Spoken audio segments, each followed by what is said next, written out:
Magaganap po ang kwento natin sa araw na ito sa Mirasol. Isang lugar na kahit kathang isip lamang ay salamin ng lahat ng nangyayari sa ating bayan. Gaya ng maraming lungsod at lalawigan, sa Mirasol ay iisang pamilya lamang ang naghahari-harian. Kung sila ay may negosyo ng patubigan, hindi ko alam. Pero para sa angkan ng Zaragoza, hindi ito dapat pagmulan ng kahihiyan. Gaya ng maraming dinastiya sa Pilipinas, ito ang kanilang madalas na dahilan. Bakit ba? Yang nagluluklok sa amin ay ang taong bayan. Sa balotas, sila ang sumusulat sa aming mga pangalan. Wala namang sapilitan. Kaya mga kapatid, may mga lugar na parang mga talaba at talip-tip na ang kapit ng mga dinastiya. Kahit na marami ng hindi masaya sa pamumuno ng pamilya Zaragoza. Lahat na humahamon sa kanila, wala rin nagtatagumpay. Walang laban sa nailatag ng makinarya. O baka naman, sobrang gagaling lang talaga ng lahi nila. At ang masasabi lang ng taong bayan ay, kayo na! Imbis na, tama na, sobra na. Tama na, sobra na. Ang isang katagang nagpataob sa isang gobyernong naghari ng 2 dekada. Ganyan po kaiksi, ganyan kaikli, no? Ang PC ng Pinoy. Ganyan tayo ka mainipin. 20 years. At hindi pa tayo nakontento. Binalik pa natin. Pero tama na, sobra na ang kaisipang siya ring magtutulak sa isang miyembro ng pamilya Zaragoza upang mag-aklas at tumakbo laban sa sariling ama. At ang nagtutulak sa kanya ay hindi lamang simple at mababaw na away pamilya, kundi nagmumula sa tunay na prinsipyo at paninindigan. Pagkakaisa. Na itong si Bella Zaragoza ay hindi na masikmura ang pinagagawa ng politikong magulang.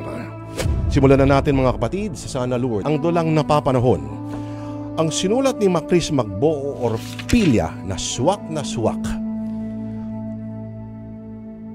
Ito na po ang simula ng dulang pinamagatang sa ngalan ng Ama at Anak.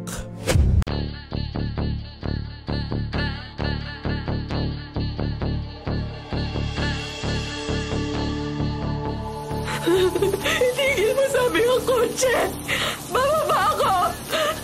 Daniel, hinto mo ang sasakyan! Hindi, makinig ka sa akin. Wala akong karelasyong iba. Hindi ako gagawa ng bagay na ikasisira na reputasyon ko. Lalo na't alam ko hindi mo ako mapapatawad kapag nagloko ko. Kitang-kita ko kayo ng kalaguya mo kanina sa opisina mo. Isay. Hindi mo may tatanggi dahil nakita ko mismo at narinig ko. Kaya ihinto mo tong kotse kung ayaw mong ipagkalat ko sa buong distrito mo ang imoralidad na ginagawa mo. Isay, maniwala ka. Hindi ako nagtataksil sa'yo. Malakas ang ulan, madilim ang kalsada. Anong gagawin mo kapag bumaba ka ng kotse? Mas gusto ko pang maglakad sa ulan at sa dilim kaysa makasama ka. Isay, sandali lang. Ibinigay ko ang buong buhay at oras ko sa'yo. Buong buhay at pati pagkatao ko ginamit mo na. Laging mabuti akong asawa pero ginawa mo to. Niloko mo ako. Ipinagpalit mo ako sa isang bayaran. Rinig ko na 1 taon na kayo magkarelasyon. Isay, tama na. Isay!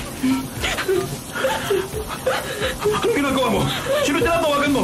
Ha? Kapag hindi mo ako pinababa ngayon na, sasabihin ko kay Cardo ang ginawa mo. Magsasabi ka sa reporter na kaibigan mo na yun na walang alam kundi siraan ako?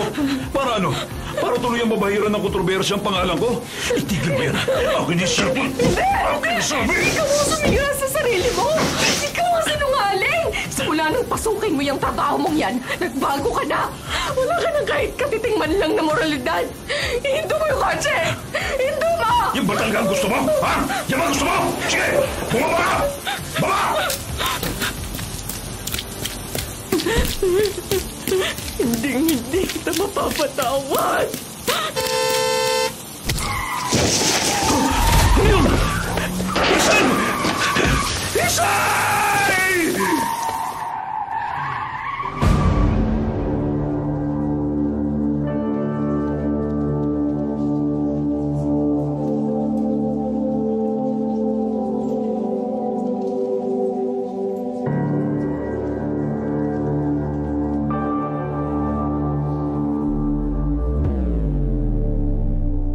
kabila ng pagdadalamhati ko sa pagkawala ng aking pinakamamahal at buting may bahay, itutuloy ko ang laban na aming nasimulan para sa lalawigan ng Mirasol, para sa mahal ko, si Isay.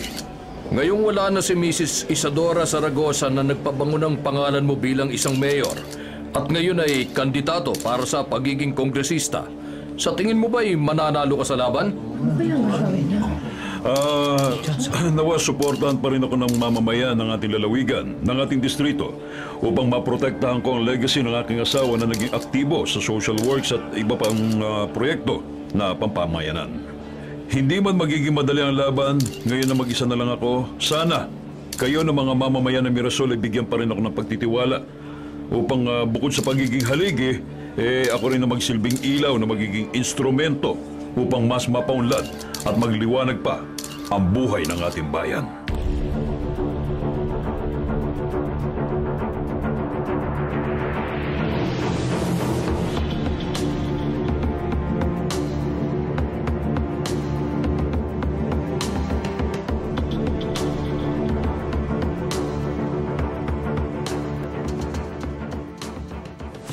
Larissa, si Bella ba sumagot na? Atin ba ng charity gala sa Sabado? I-anunsyo ko na ang plano ko na tatakbo ko bilang gobernador ng Mirasol. Congressman, hindi pa po sumasagot si Ma'am Bella. Baka busy po yun sa... Saan? Saan siya busy? Sa pag-aartista niya? Sa pagiging sikat na social media influencer? Pangatlo at huling termino ko na to bilang congressman ng Mirasol. Hanggang ngayon hindi ko pa rin mapakinabangan niyang kasikatan niya. Darling, gabing-gabi you're so ingay. Baka kulang ka lang sa likaya. Tara na sa kwarto. Hindi ba sinabi ko na sa iyo kapag nandito ka sa bahay, be professional. Maraming staff. They should know na hindi mo lang ako executive assistant. Ako rin ang nagpapaligaya sa'yo 24/7. Pero kung ayaw mo ng action time, it's your loss. Nabigla lang ako, ha? Mainit kasi ang ulo ko dahil kay Bella, eh. Huwag ka na magtampo, ha? Huwag ka na magtampo. Pasalamat ka, hindi kita matitiis. Halika na sa kwarto para may iba pang uminit sa'yo. Sige. Tayo na. Ay, salamat naman at tumating ka. Wow, kanina nahihiya pa kunwari. Gusto rin naman pala makipaglambuncingan. Pwe, nagtaka pa siya. Bakit ayaw umuwi ng anak niya? Allergic nga si Ma'am Bella kay Victoria. Humaling naman tong si Sir Daniel sa Victoria na yon. Ay, kawawang Ma'am Bella. Daig pang naulila nang nawala si Ma'am Isay. Pero kawawa rin ang lalawigan ng Mirasol. Lahat ng red flag sa isang kinatawan ng Kongreso na kay Sir Daniel na lahat. Ay, tawagan ko na lang uli si Ma'am Bella.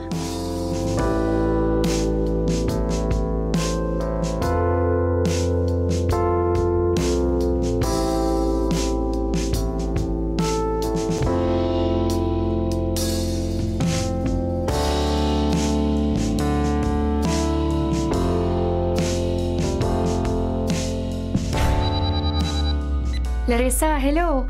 Ang dami mo palang missed calls. Ma'am Bella, good evening. Pasensya na po sa abala ha. Pinapatanong lang ng papa niyo kung makakapunta kayo sa charity gala sa Sabado. Pinag-iisipan ko pa kung uuwi ako. Katatapos lang ng movie shoot kaya promotion naman ang inaasikaso. Naka-loudspeaker talaga para marinig ko na busy ka, no?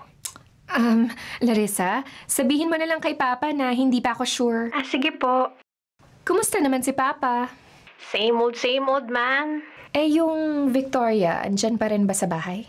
Ay, ma'am, feeling talaga ni Victoria siya yung reyna ng bahay niyo eh.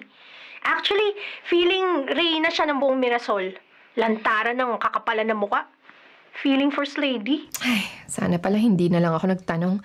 O siya, bye for now. Salamat, Larissa.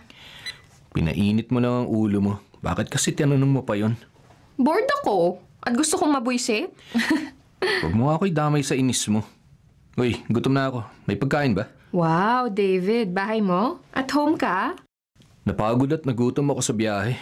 Ang lala ng traffic dito sa Maynila. Manang Linda, may pagkain po ba? Huwag ka nga sumigaw. Tulog na si Manang. Masakit yung ulo kanina at pinagpahinga ko na. At oo, nakahain na po, senyorito, para sa pagdating ninyo. Halika na sa dining.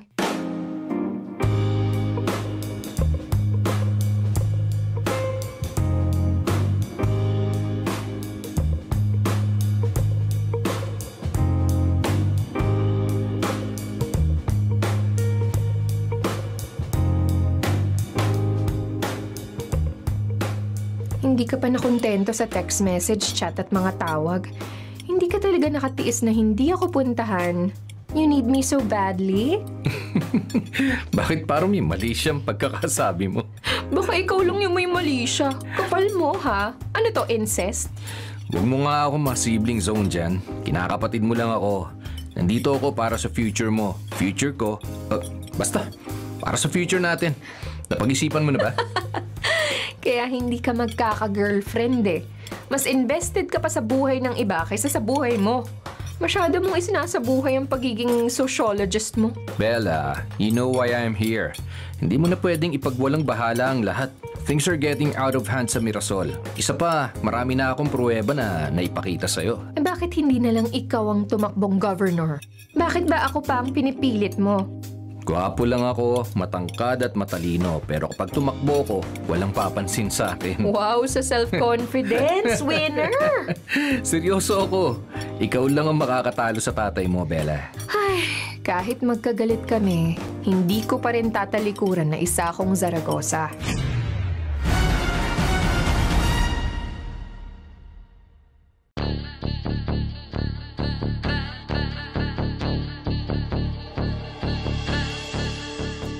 Kaya nga ikaw lang ang makakatalo sa kanya dahil Zaragoza ka rin. Ikaw ang babago sa sistema. Sa Sabado na iaanunsyo ang pagtakbo niya bilang governor. Hindi porke artista ako, mananalo na ako. Hindi mo masasabi yan. Noon pa man, malinaw na may edge ang kasikatan. Kapag kilala, kapag makamasa, mas may chance ang manalo. Eh hindi ba wais na yung mga botante ngayon? Gen Z na. Sinusuri na nila yung mga iboboto. Hindi lahat ng botante mapanuri at mausisa. David, don't undermine the voters. Hindi lahat ay syunga at mukhang pera. I'm not generalizing. Marami rin ang matalino at informed. Pero real talk lang. Here goes the litanya ni Sociology Professor David De Leon. Kumpara sa mga kwalipikado, mas madalas pa rin manalo ang mga sikat na personalidad na wala namang pinag-aralan. Walang alam sa leadership. Sasayaw lang, kakanta lang ng jingle, panalo na. Puro handshake, papogi at paganda kahit walang experience sa public service. Ang iba nga, sobrang sikat lang pero wala namang plataforma. Parang latang maingay dahil walang laman. Pero nananalo pa rin. Ikaw pa ba na may qualifications? Si Daniel Zaragoza ang kalaban ko. Naging mayor ng bayan natin ng ilang taon yun. Tapos naging congressman for 3 consecutive years na landslide win. Last term na nga niya as congressman kaya tatakbo ng governor. Landslide win? Dahil walang gustong kumalaban sa kanya. He was banking on my godmother's name and good deeds even after 9 years. David. Kung hindi dahil kay Ninang Isay, hindi siya mananalo. Nagpaawa effect siya at kinuha ang simpatsya ng mga tao dahil nabiyudo siya ng biglaan. Nalimutan mo na ba? Siyempre hindi ko makakalimutan na yan ang naging ugat ng hindi namin pagkakaunawaan. Ginamit din niya lahat ng proyekto namin ni Mama kahit wala naman siyang ambag sa effort o pondo. Kaya nga I'm telling you, ikaw ang pinaka-qualified lumaban sa kanya. Qualified in what sense? Wala nga akong experience. Nag-artista na ako agad fresh out of college. Political science graduate ka. Magna cum laude. Student council president ka nung high school hanggang college. Marami kang charity works kasamang mama mo nung bata ka pa. Even hanggang ngayon, na artista ka na. Wow, ha? Well-informed. Idol mo ako? Marami ka ring mga donations na bigla na lang na ibabalita ng media kahit hindi mo naman intention na ipakalat. Tumutulong ka ng walang kapalit. David, president ka ba ng fans club ko? You graduated ahead of your class dahil nag-accelerate ka ng ilang levels nung elementary. Kung hindi nawala si Ninang Isay, baka nagtuloy ka pa sa abugas siya. You have the brains and the heart to run for public office. Ito rin ang sasabihin ng mama mo.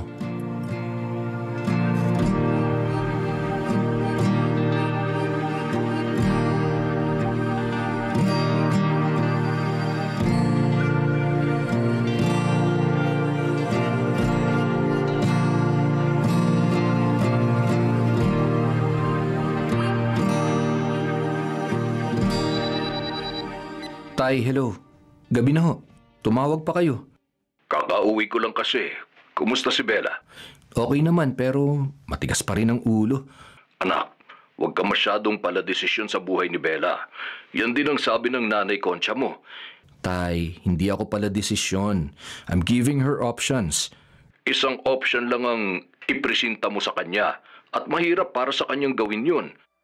Kung pwede ko lang sanang ipakita sa kanyang video footage ng aksidente at ang voice message na ipinadala sa iyo ni Ninang nung gabing yun, baka mas mapadali ang lahat. Aksidente lang ang pagkakatuklas mo nun sa laptop ko. Kahit kanino, hindi ko pa sinabi ang bagay na yun dahil gusto kong protektahan si Bella. Siguradong masasaktan siya ng husto. Pupunta ako sa kwarto, baka may makarinig ng usapan natin. Naka-loudspeaker pa naman ang phone ko. Too late, David. Bella, kanina ka pa ba dyan sa hagdanan? Tay, tawag po ulit ako mamaya. David, anong pinag-uusapan ninyo ni Ninong Cardo?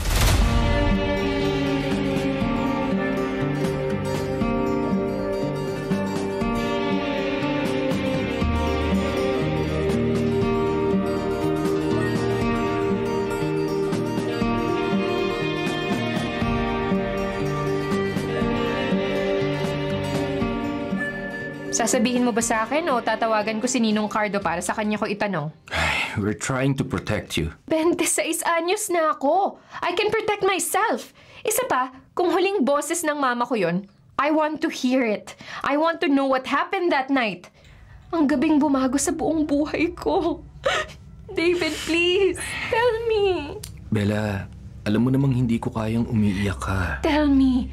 Show me. Kung ano man yan. Kaya ko yan. Kinaya ko nang maulila ako kay Mama. Kinaya ko nang pabayaan ako ni Papa para sa kampanya niya at para sa pangarap niya. Kinaya ko mamuhay dito ng mag-isa. Kahit iyakin ako, kaya ko yan. I'm sorry. Tumigil ka na muna sa pag-iyak. Ikukuha kita ng inumin.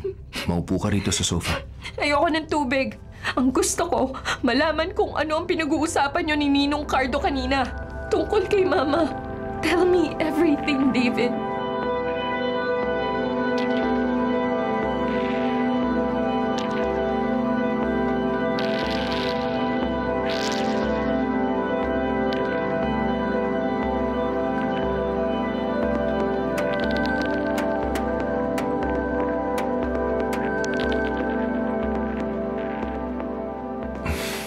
Sabi mo hindi ka naiiyak.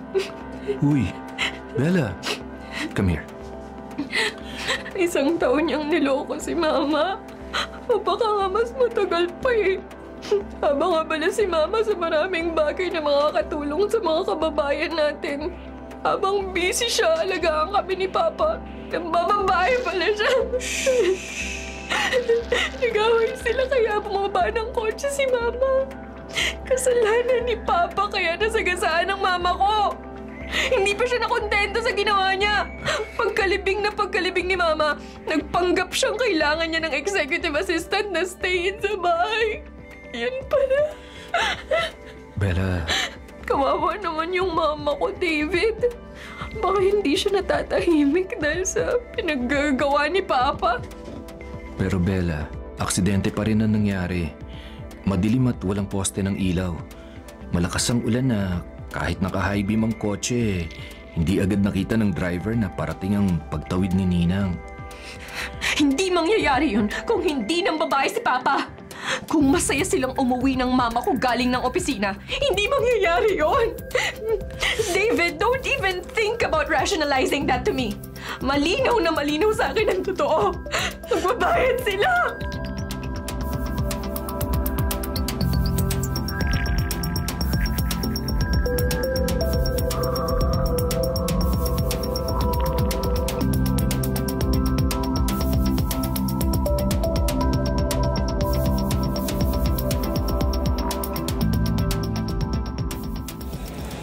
OMG, Larissa. Anong ginagawa dito ni Isabela? Hindi naman siya invited. Si Miss Isabela Zaragoza? Tinatanong niyo kung bakit nandito sa charity gala ng Zaragoza Foundation? Mukha at pangalan pa lang niya. Imbitasyon na. Eh bakit hindi mo nalang ipagsigawan ng Zaragoza? Pinamumukha mo ba sa akin na Alvarez ang apelido ko? Miss Alvarez, may gagawin pa po akong importanteng bagay. Excuse me po. kapal ng fest nitong mistress ng bayan. Ang tagal kong inintay ang sagot na pupunta si Miss Bella dito sa charity gala tapos siya questionin niya? The nerve! Hello? Zaragoza charity gala to. Hindi naman Kabitenya gala, no? Hi, Larissa. Good evening. You look prettier tonight, ah. Miss Bella! You look gorgeous as ever! Dahil sa inyo, dumami ang media at nadagdagan ng mga attendees. Mukhang mas gusto nilang makapagpa-picture sa inyo kaysa mag-dinner sa plato ng 10,000 presyo kada isa. Ikaw talaga, hindi ka pa rin nagbabago. Kaya gusto kita eh. Oh, nasan nga pala si Congressman? Ang papa niyo po? Nasa second floor daw siya.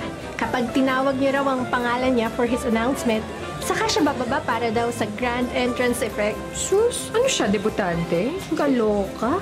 Anyway, i-play mo tong USB file mamaya kapag turn na ni Papa na magsalita, ha? Pero, don't tell anyone that this is from me. Wow! Ano kayang pasabog ang nasa USB na to? Let's just say that I have a cute but entertaining surprise for everyone. Lalo na kay Congressman Zaragoza.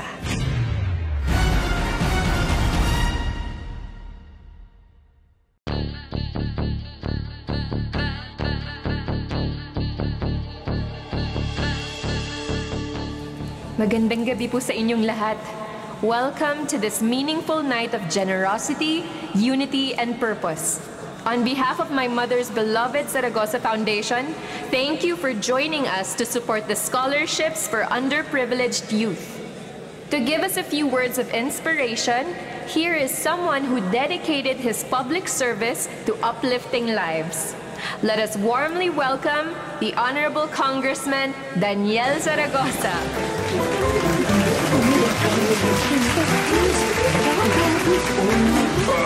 Teka, sandali, ano yan? Anong klaseng video yan? Hindi yan pwede dito. I-off niyo yung video na yan. I-off niyo! Oh, sorry for the unwanted technical difficulties. Let's welcome him again for his speech. My responsible father, the ever-loyal and loving husband to my mother, Daniel Zaragoza.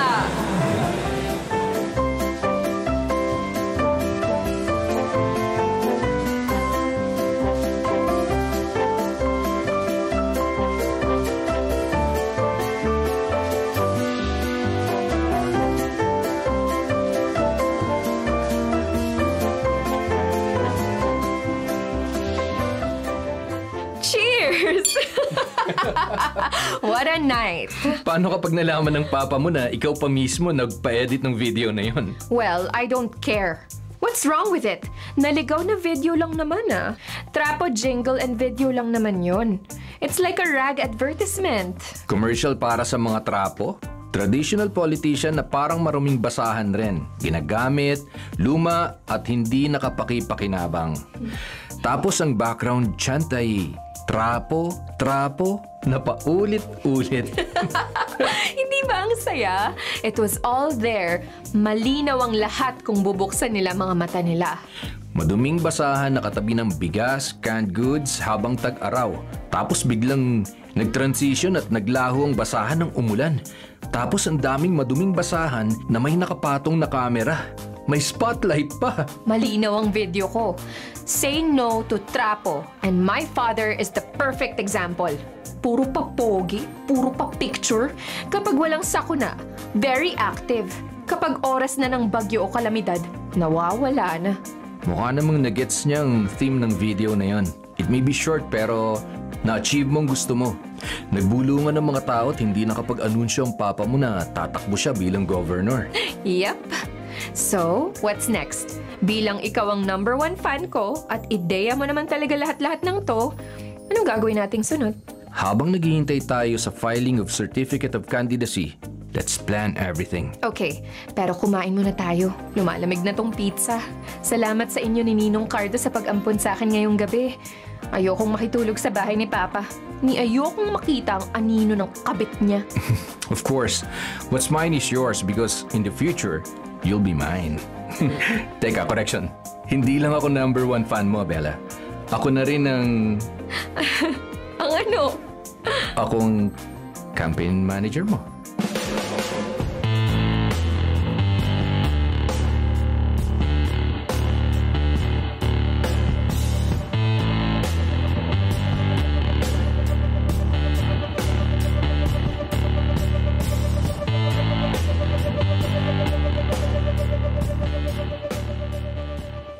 Larissa! Asa na? Nasaan na? Sir, hindi ko pa po makontak si Ma'am Bella at si Sir David. Kaya pala hindi umuwi dito at hindi sumasagot ng mga tawag. May niluluto palang kalokohan! Sayang tong vase na binasag mo. Ang mahal pa naman ito. Sa Europe natin binili to nang pinadala ka as representative ng Kongreso. Remember, namasyal pa tayo at nag-shopping gamit ang pera ng bayan. Pwede ba, Victoria? Umalis ka nga muna, ha? Dumadagdag ka pa sa sakit ng ulo ko, eh. What? Umalis ka! Bakit sasakit ang ulo mo sa akin? Hindi naman ako ang anak mo na nag-anunsyo at nag-post sa milyon-milyon niyang social media followers. Natatakbo rin siya bilang gobernador ng lalawigan ng Mirasol. Victoria! Hindi pa nagsisimula ang kampanya.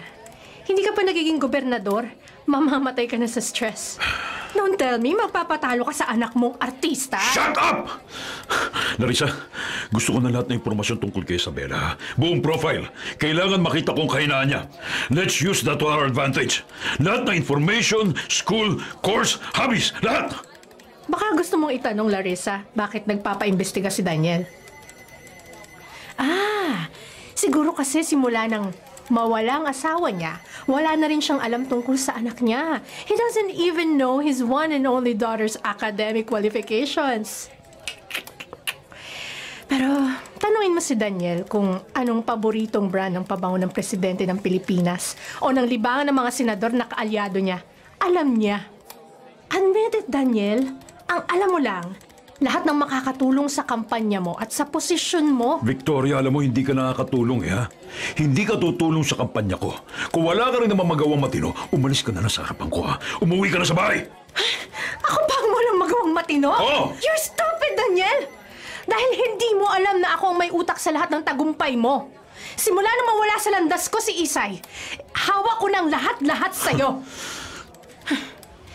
Tingnan natin kung uubra ka sa mga gagawin ko sa'yo, Isabela. Nagkamali ka ng binangga. Hindi mo na lang sana binalak na palitan ang reyna ng Mirasol. Ako lang ang reyna dito, hindi ang nanay mo. At lalong hindi ikaw.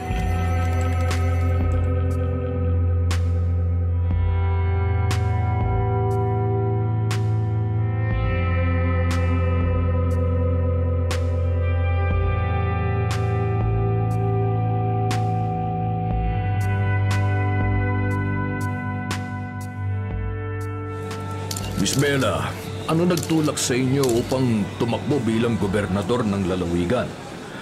Anong maibibigay niyo sa bayan na hindi pa naibigay at hindi kayang ibigay ng mga naunang namuno sa ating bayan? Magandang araw sa lahat. Hindi ko na kayang panoorin ng mga kababayan nating pinipilit mabuhay sa gitna ng kakulangan. Kulang sa tulong, kulang sa oportunidad, kulang sa katarungan. Tumatakbo ako hindi bilang isang Zaragoza, kung hindi bilang anak ng lalawigang ito na nais mamuno ng totoo. Hindi para sa sarili, kundi para sa inyo. Isang gobyernong tapat, malinaw ang paninindigan, at hindi takot sa transparency. Panahon na para sa reformang may puso at hindi puro salita. Panahon na para sa lider na marunong makinig, hindi lamang mangako. Ang sabi ng iba, ano ang kwalifikasyon mo gayong ikaw ay isang artista at social media influencer lang? May kanya-kanya tayong kakayahan at trabahong kinabibilangan. Ako na artista at influencer ay nagkataon lamang na nagkaroon din ng kakayahan at puso para maglingkod ng tapat sa bayan. Nais ko ring sabihin na maaaring may impluensya ako dahil sa kilala na ang pangalang Bella Zaragoza, ngunit tumatakbo akong gobernador bilang Isabela Zaragoza, isang taong may kakayahan at kapasidad na mamuno. Naka-flash sa screen sa aking likuran at nasa mga leaflets din ang personal achievements ko at mga nagawa ko na kahit hindi pa man ako nahahalal. Hindi ko yun nilalagay upang magyabang, ngunit para maging inspirasyon din sa iba na kahit walang posisyon sa gobyerno ay maaari pa rin tayong magbigay ng tulong sa kapwa. Habang nasa kampanya, hindi ako kumanta, hindi ako sumayaw at lalong hindi ako umarte. Hindi ako tumatakbo bilang artista, kung hindi bilang isang mamamayan ng Mirasol na nais ng reforma at matapat na pamumuno. Maraming salamat po.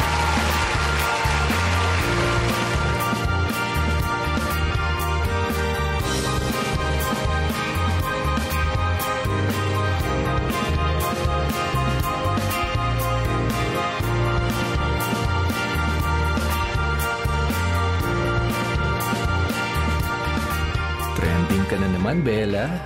Ang galing ng speech mo kahapon.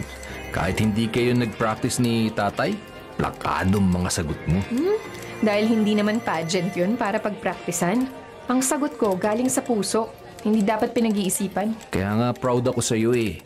Nagustuhan din ng mga taong sinabi mo na hindi ka sumayaw, kumanta o umarte. Sa lahat yata ng kandidato na sikat na personalidad, ikaw lang ang walang mga gimmick na ganyan. Kung gusto nila akong mapanood kumanta at sumayaw, bibigyan ko na lang sila ng link sa mga videos ko para panoorin nila sa internet. I may be aspiring to be a politician, but I don't want to politicize. Ang isang tunay na politiko ay namumuno at naglilingkod habang ang taong namumulitika lamang ginagamit ang politika para manlinlang o ilihis ang atensyon ng publiko. Tumpak ang translation mo. Ay, teka, kumusta sa kampo ni Papa? Anong balita? Tuloy pa rin ang smear campaign nila laban sa'yo. Ang galing mag-imbento ng kampo ng Papa mo. Nakatulong ang press con mo kagabi para sa election survey results. Tumaas ng 2%. Hello? Oh, ha? Ano? Anong video? Sige, panonoorin namin. Bakit? Ano daw yun? May bagong video na lumabas tungkol sa'yo, Bella. Panoorin natin, pero huwag kang mabibigla.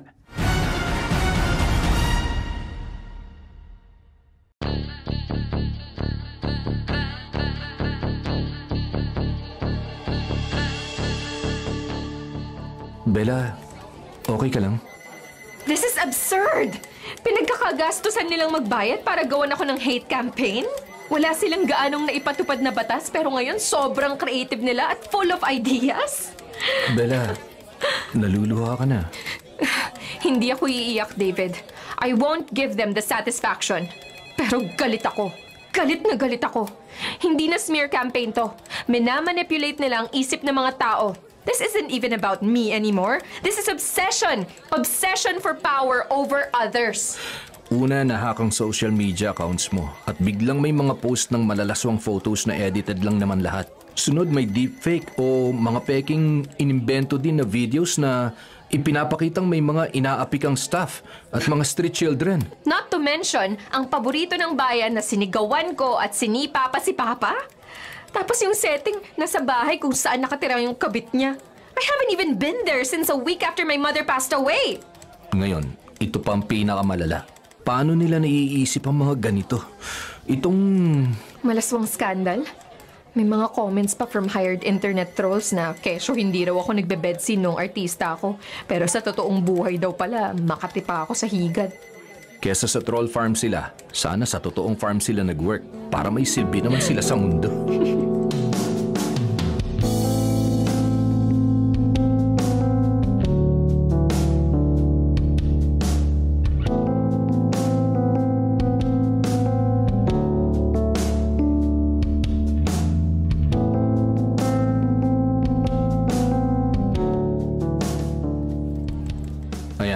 Nai-report ko na ulit sa cybercrime unit tong mga insidente. Ginagawa na rin ng paraan para matanggal ang malicious videos. Meanwhile, magpahinga ka na muna. Ipapahatid na kita sa driver mo. David, ikaw, hindi ka ba nababother? Saan? Unang-una tayong nagawa ng issue, remember? May secret love affair daw tayong dalawa. Lalo na sa bahay niyo pa ako nakatira. Secret love affair? Bakit kasi kailangang i-secret pa? Wini-wish ko pa nga na sana totoo. Tapos mababother ako. Muhi ka na nga lang. Baka iuwi pa kita dyan. David! Saka na natin pag-usapan to kapag tapos na ang mga kaguluhan. Ayokong dagdagan ng nervyos mo. Baka mapagkamalan mo pang nervyos lang kapag pinakikilig kita. Ano daw? Puro ka biro. Makauwi na nga? Magpahinga ka na dahil kailangan mo ng lakas para sa campaign rally bukas.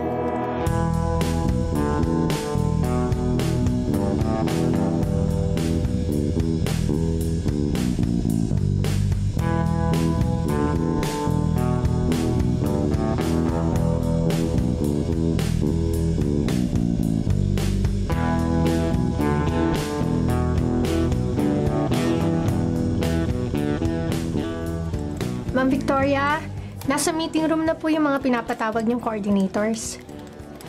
Sige, pupunta na ako. Teka, nasa na Sir Daniel mo? Ano po, hindi talaga nagpapaalam si Sir Daniel pero narinig ko po na pupuntahan niya si Ma'am Bella. What? Ma'am, saan po kayo pupunta? Paano po yung coordinators? Pagbalikin mo na lang after 3 hours. May susugurin lang ako. Wag din tong mistress ng bayan sa kapal ng fes, Susugurin pang nag-iisang prinsesa ng mga Zaragoza na dadalawin ng tatay? Ay, ito na mga coordinators ang haharapin ko. Coordinators ng vote buying na nagpapanggap na ayuda? Bakit kaya walang nagsusumbong sa ginagawang lantarang pamimili ng boto? Dahil ba high-tech na ngayon, pati sa vote buying? Napaka-organized talaga. May pa-resignation ng mga barangay coordinators sa kanya-kanyang mga barangay. Tapos may database sila. Using the database, kapag na-validate na botante, may automatic text message ng location, petsa at oras ng kuhaan ng ayuda na 2,000 piso.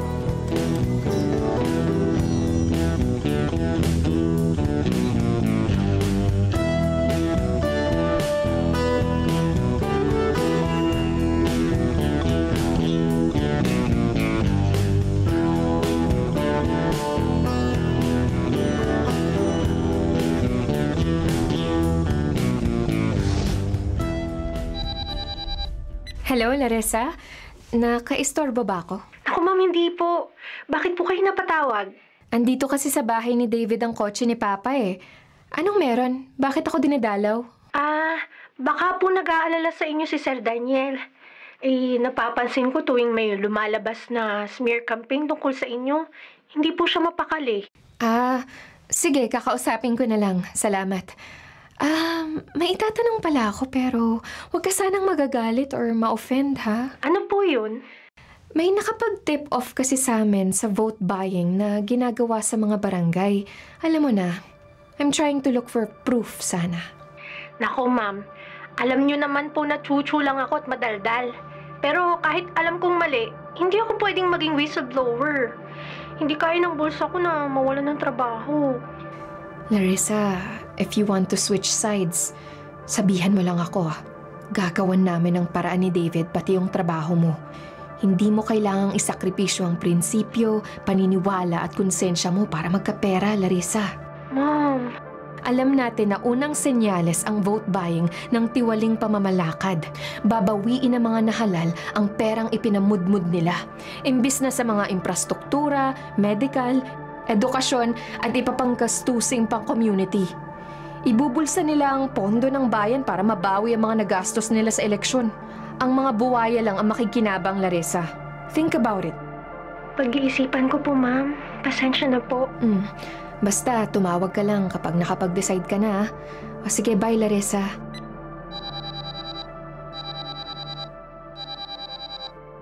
Hello, Papa. Nandito ka sa bahay ni David? Nasaan ka? Kailangan kita makausap. Sa Heaven Restaurant ni Ninang Concha po tayo mag-usap. Mag-dinner na rin tayo. Mauna na po ako doon. Sunod ka na lang.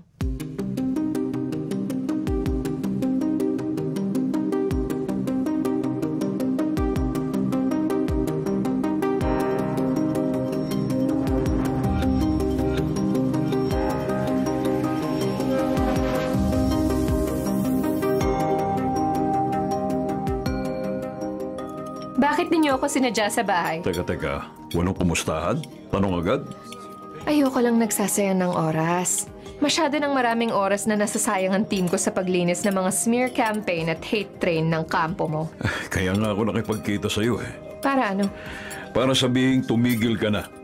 Umatras ka na sa laban na to bago ka pa masaktan. Ha? Pakiusap, anak. Iiyak na ba ako? Cue ko na ba to para pumatak ang isang luha sa kaliwang mata ko? Tapos ano?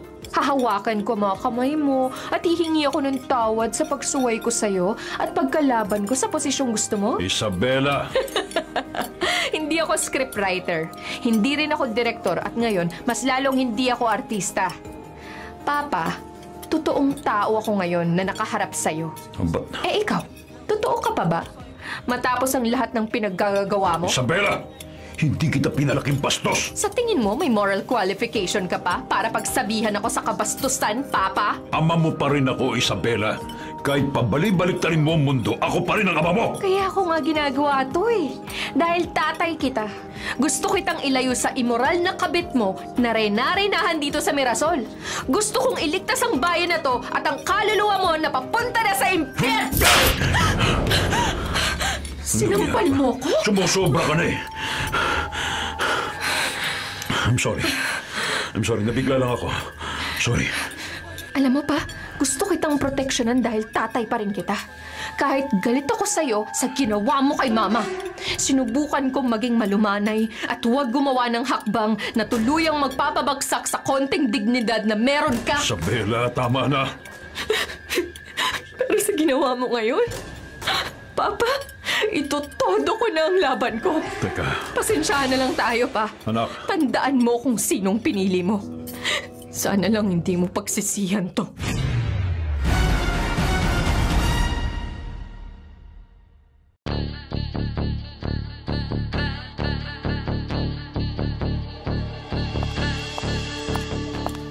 Nasaan si Daniel? Malay ko ba? Dapat ikaw alam mo. Ikaw ang mistress niya, hindi ba? Mistress? Partner niya ako. Well, that's also true. Partners in crime kayo, hindi ba?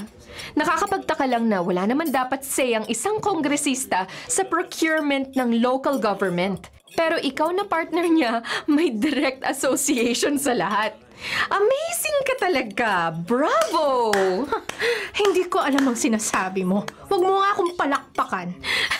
Lahat ng kontratang pinondohan sa ilalim ng pamumuno ni Congressman Zaragoza, iisang pirma. Victoria Alvarez. Oh, that's you! Oh, bakit parang namumutla ka? Akala mo nabayaran mo na lahat para tumahimik? Hindi totoo yan. Kumaganti ka ba dahil sa mga paninira? Umaamin ka na ba na ikaw ang may pakana ng lahat ng imbentong skandal ko? Hindi mo naman pala dapat inagaw ang papa ko sa mama ko dahil isa ka naman palang totoong heredera. May troll farm ka nga, di ba? How to be you? Aba, sumusobra ka na talaga, ah! Wala kang...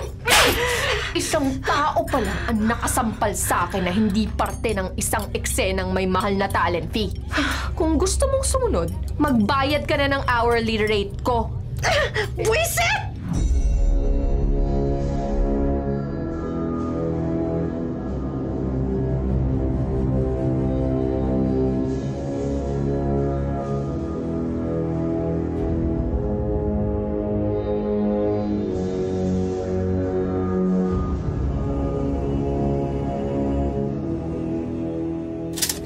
Kanina ka pa dito? Tinawagan ako ni Mama. Nakita niya nagkakasagutan kayo ng papa mo. Nagkataon na malapit ako rito dahil sinabi mo na dito ka magdi-dinner. Dito na ako naghintay sa kotse. Haba naman ng paliwanag. Oo lang o hindi eh. Oo, and I watched the whole scene with the mistress. Para akong nanonood ng live shooting ng movie mo. Ang galing. Naaliw ka pa. Munti ka na naman ako masampal. Sinong sumampal sa'yo? Asa na? Tuturuan ko ng leksyon. Si Victoria ba? Isisilid ko siya sa sako ng bigas, delata at spaghetti pack na pinapamudmud niya sa mga botante. Si Papa ang nanampal sa akin. Umalis na siya. Hindi nga sila nagpang-abot ng kabit niya. Uwi na tayo. Lalagyan ko ng yelo yung pisngi mo. David, mali ba ako? Ha? Saan? Sa ginagawa mo? Of course not. Ay, am I deluding myself na inililigtas ko si Papa at ang bayan na to sa mga kamay nila ni Victoria? Bella. Kasi baka hindi ko naman pala kaya in the end. Baka magaya lang din ako kay Papa dahil wala si Mama. Bella, buhay pa si Ninang, korap ng papa mo. Ilang beses na ba siyang ipinatawag nun sa ombudsman nung mayor pa lang siya? Nalulusutan niya lang for whatever reason. Baka inosente naman talaga siya nun, pero ngayon, I doubt it. David, I just want this to be over. Para makapagsimula na ako muli.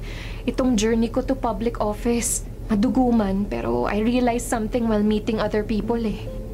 Ano yun? Gusto ko talagang maglingkod. Parang ito talaga ang calling ko eh. Kaya nga gagawin natin ang lahat para matupad ang calling na yan. At naihanda ako ng ultimate weapon in case you need it.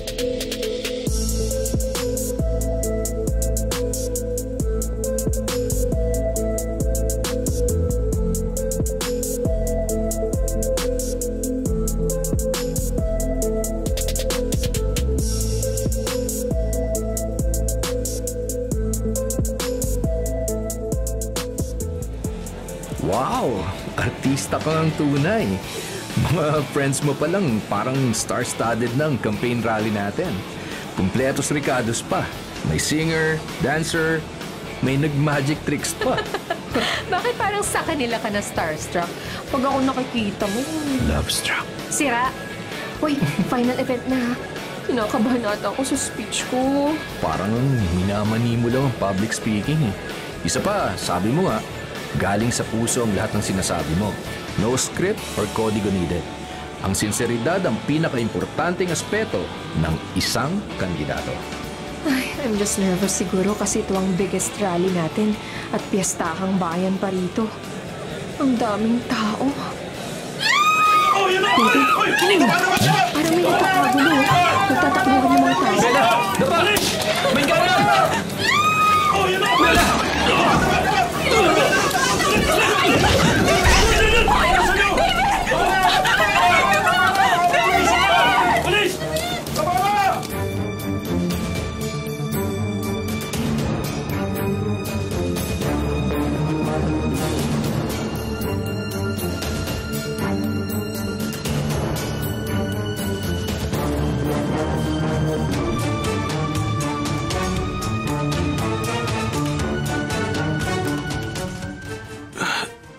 Bella. David! David, tinakot mo ako. Bakit ngayon ka lang gumising? Isang buong araw at gabi ka nang natutulog. Kaya palang haba ng panaginip ko. Akala ko totoo. Kinasal daw ako sa governor. Baliw ka talaga. Nakawa mo pa mag-joke, no? Ano, masakit ba? Tatawag ako ng doktor. Dito ka lang. Huwag mo akong iwan. Si nanay, tsaka si tatay. Babalik sila mamaya. Sabi ko, ako na lang magbabantay kagabi para makapagpahinga sila. Gutom ka ba? Anong gusto mo? Ikaw lang, sapat na. Ganito, nahawak ang kamay mo. Yan. Okay na ako. Nabaril ka na nga, nakuha mo pa talagang magpahangin. Huwag mo akong patawanin. Ang sakit ng sugat ko. Hindi naman ako nagpapatawa eh. Buti talaga sa may bandang sikmura lang. Paano kung sa dibdib o sa ulo tumama yung bala? Huwag mo na nga gagawin yun. Pababayaan ko ba namang tamaan ka ng bala? Siyempre, pogi points din yun. Kaya sinugod ko na. Bakit mo pinisil yung sugat ko? Nabigla lang ako. Masakit ba talaga? Hindi na. Okay na. Bella, nahuli na ba yung bumaril? Nagpunta si Ninong kagabi sa presinto to follow up. Biglang walang witness at nawala rin yung mga video footage ng event. Kaya wala pa ring suspect. Alam kong masamang mambintang pero baka si Victoria ang may pakanahan nito. Sino pa nga ba?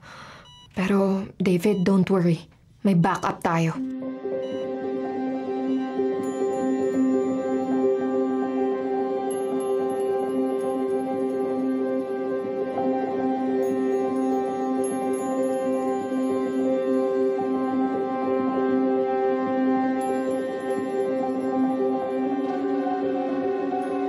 Victoria, paano mo nagawa yun sa anak ko?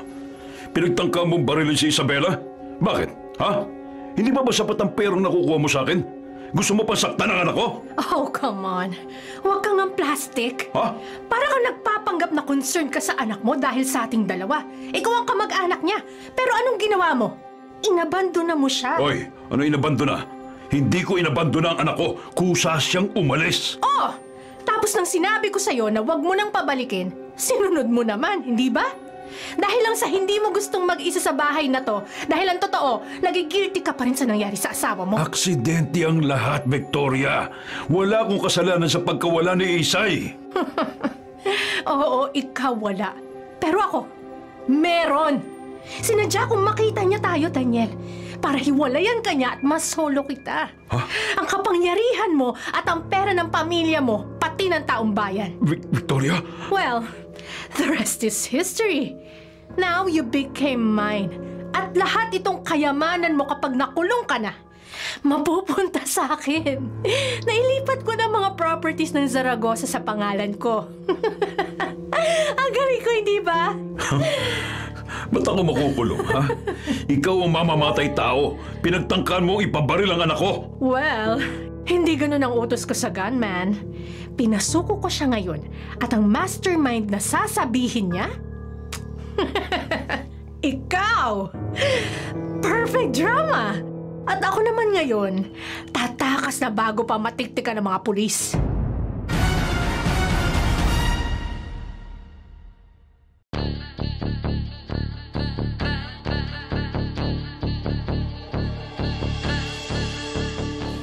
Maraming salamat sa lahat ng suporta. Ang laban ko ay laban nating lahat at ipaglalaban ko kayo laban sa katiwalian at kasakiman. Mahirap man ang magiging hamon na ito, pero gagawin ko ang lubos ng aking makakaya at higit pa. Mabigat man sa kalooban ko ang expose tungkol sa aking ama, kay Daniel Zaragoza, kailangang wakasan ang kanyang termino at magiging babala sana ito sa mga iba pang mae-elect na magiging tapat sa tungkulin. Ang mga katiwalian ni Victoria Alvarez na siya ring nag-utos para barilin ako nung isang linggo ay isang nakababahalang pangyayari. Pero isa rin itong aral na huwag maging ganid sa pera at kapangyarihang hindi naman sa atin. Sa kulungan ng bagsak niya. Bilang isang public figure noon, sanay ako sa mga batikos at komentong hindi maganda. May social interaction din ako sa aking mga tagahanga noon. Ipapares ko ang estrukturang yon sa aking masasakupan kung sakaling ako nga ang magiging gobernador. Gusto kong malaman ang mga reaksyon ninyo sa mga gagawin kong proyekto upang mas mapagbuti pa ang aking trabaho. Sa lahat ng bagay, magkatuwang tayo. Bukod sa pagiging pinuno, isa rin akong tagasunod at tagapaglingkod. Maraming salamat.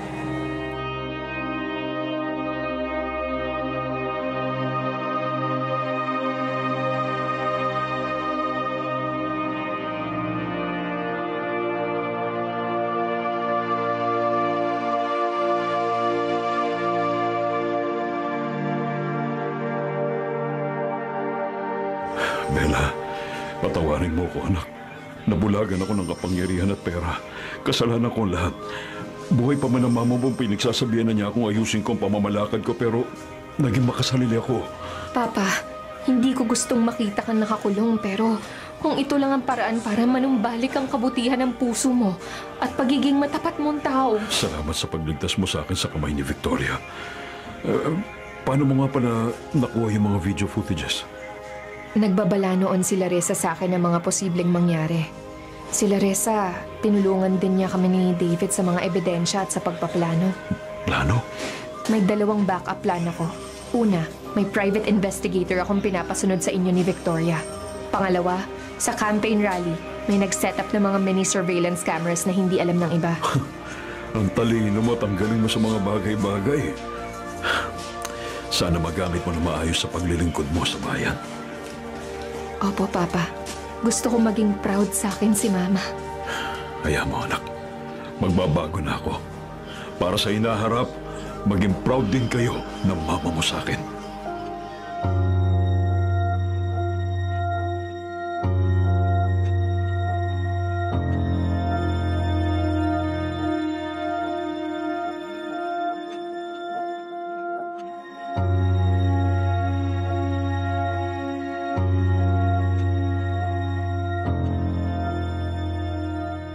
David, ang aga mo naman.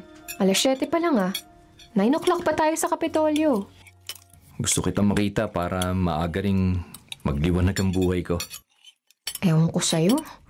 Napapadala sa mga pagdiga mo. Oh, Chario. Itong nasa front page bang kwento mo kagabi? Oo. Nang makatulugan mo ako, kaloka ka. Nag-uusap tayo tapos biglang naghihilik ka na sa phone. Oh, yan yung kaso ni Papa. Nakakaanto kasi kapag batas-batas ng usapan. Gusto ko mga I love you lang na usapan. So, alin ang applicable sa papa mo? Ayon sa graft penalties ng RA 3019 o Anti-Graft and Corrupt Practices Act, kapag napatunayan na isang count of offense lang siya, imprisonment of 6 years to 1 month to 15 years. Per offense so depende kung ano magiging hatol. Pero sa investigation natin, isang count lang siya. Ang iba, puro si Victoria nang may gawa at ibang kaalyado ng papa mo. Oo, kaso syempre mahabang proseso pa rin. Disqualified na rin siya for holding government office position forever at pwede din mabawi ang ill-gotten wealth niya. So, maghihirap ka na ba? Ampunin ka na namin. O kaya, magpakasalan lang tayo para legal. Eh kung magmumug ka kaya ng asin, puro ka biro eh. Hindi ako maghihirap kasi may sarili naman akong pera, David. Ilang taon na rin akong artista. May minana din ako kay mama. O edi, ako na lang ang ampunin mo. Para yumaman na rin ako. Puro kakalukuhan. Yan ba tinuturo mo sa mga estudyante mo? Para sabihin ko sa'yo, terror ako sa klase ko. Sa'yo lang ako pang rom-com. Kumain ka na nga.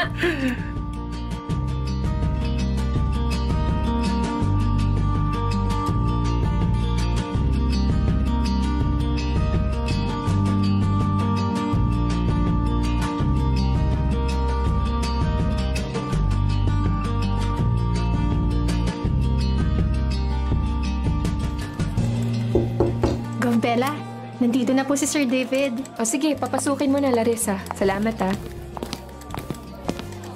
Ang higpit ng sekretarya mo ah. Hinaharang talaga ako. So ano, bakit ka nandito? Nais ko ng lilipatang bahay for house arrest ng papa mo. Buti talaga na aprubahan ng sandigan ng request ni Papa. Who would have known na may sakit pala siya sa puso at na mild stroke pa? Binigyan talaga siya ng chance ni Lord na magbago. Baka para magkita pa sila ni Mama sa langit. Speaking of magkita sa langit, dinner tayo mamaya sa Heaven Resto ni Mama. Napalista ko na sa sekretary mong stricta last month pa. Kaya nasa schedule ko. Yun lang po, Gov. Bye po.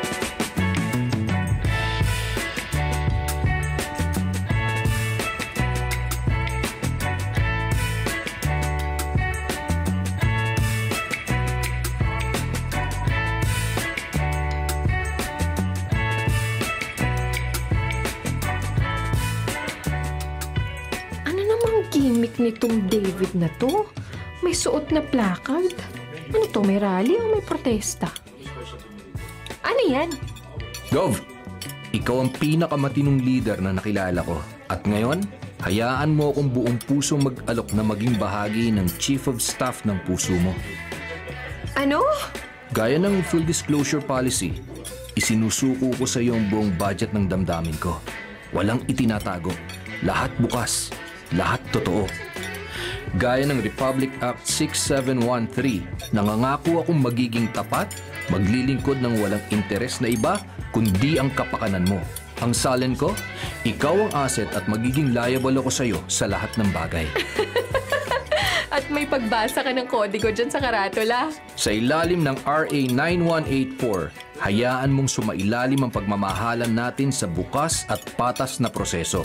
Walang daya, walang peke, at sa harap ng lahat, ibibida kong pagmamahal ko sa'yo, araw-araw. David. Sa ngalan ng Freedom of Information, pangako ko, bawat tanong mo may sagot akong tapat. Lagi akong may sagot dahil pala sagot ako at sana sagutin mo na rin ako. Parang lumihis na. Governor Isabela Zaragoza, pagkakalooban mo ba ako ng permit para sa habang buhay na kontrata ng pagmamahalan? Will you marry me? Eto na. Nakasulat sa kabila ng karatula. Will you? Bella? Kinakabahan ako.